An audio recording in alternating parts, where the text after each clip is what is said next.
The preacher is going to speak at a conference in a country that he's never been in before. He has to speak on something that perhaps is a difficult topic, either difficult theologically or difficult in practice. It's going to bring real challenge in the environment into which he goes.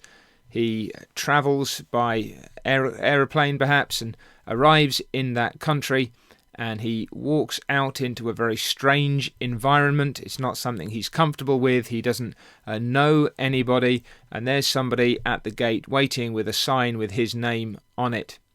Perhaps there's a measure of fear and trembling in him, humanly speaking.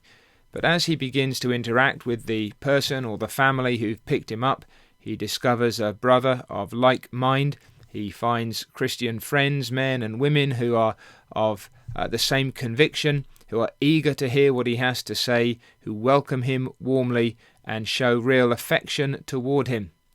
You can imagine, I think, what a good thing that would be for that man who's gone there to preach. In the face of the potential difficulties and discouragements, he's found real fellowship, and it's quite proper that he would thank God and take courage. How much more then someone like the Apostle Paul when he arrives at a place called the Appii Forum and the Three Inns. Paul is on his way to Rome. He's going there to face Nero Caesar.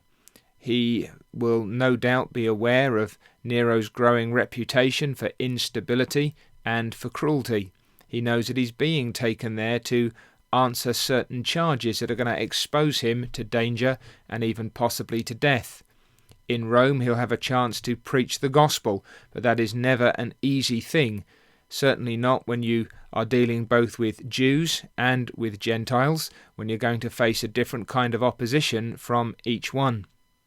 Paul himself has survived shipwrecks and other dangers on the way. Everything you might think would be calculated to discourage him. And what is it, as he finally draws near to Rome on the last leg of his journey, that makes that man thank God and take courage? Well, we're told that when they finally were able to sail in an Alexandrian ship, a figurehead, the twin brothers, they come first to Syracuse, then they circle round to Rhegium, then they come to Puteoli, where they find brothers and are invited to stay with them 7 days, and so we went toward Rome. And then Acts 28 and verse 15, and from there, when the brothers heard about us, they came to meet us as far as Appii Forum and Three Inns. When Paul saw them, he thanked God and took courage. Now these men and women had made a real effort. They had travelled from Rome a distance of probably about 50 miles, at least 2, perhaps even 3 days' journey under the circumstances. They'd travelled there to meet a prisoner, a man who was already under suspicion. They were risking their reputation, perhaps their own safety. They had made a real investment. It was perhaps costly to them in time and money to do these things. There may have been risks for them themselves on the road.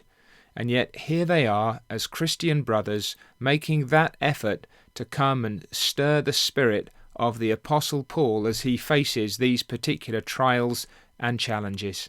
Is it any wonder then that when Paul sees and enjoys these encouraging acts of fellowship, these demonstrations of commitment and love, that he thanks God when he sees them and he takes courage? Perhaps we don't realize how easily we can encourage God's people just by our presence and by our prayers and by our warmth, by our affection, by our investments. We can do that even when we gather on the Lord's Day.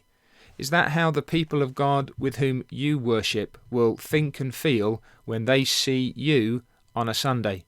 What about the pastor when he steps into the pulpit? What about those who are serving in other capacities?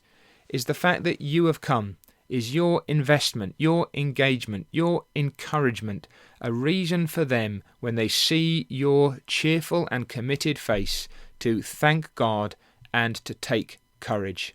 Let's seek to be such men and women that our presence stirs the hearts and puts a smile upon the face of God's true people and helps them to serve Him more fervently and faithfully.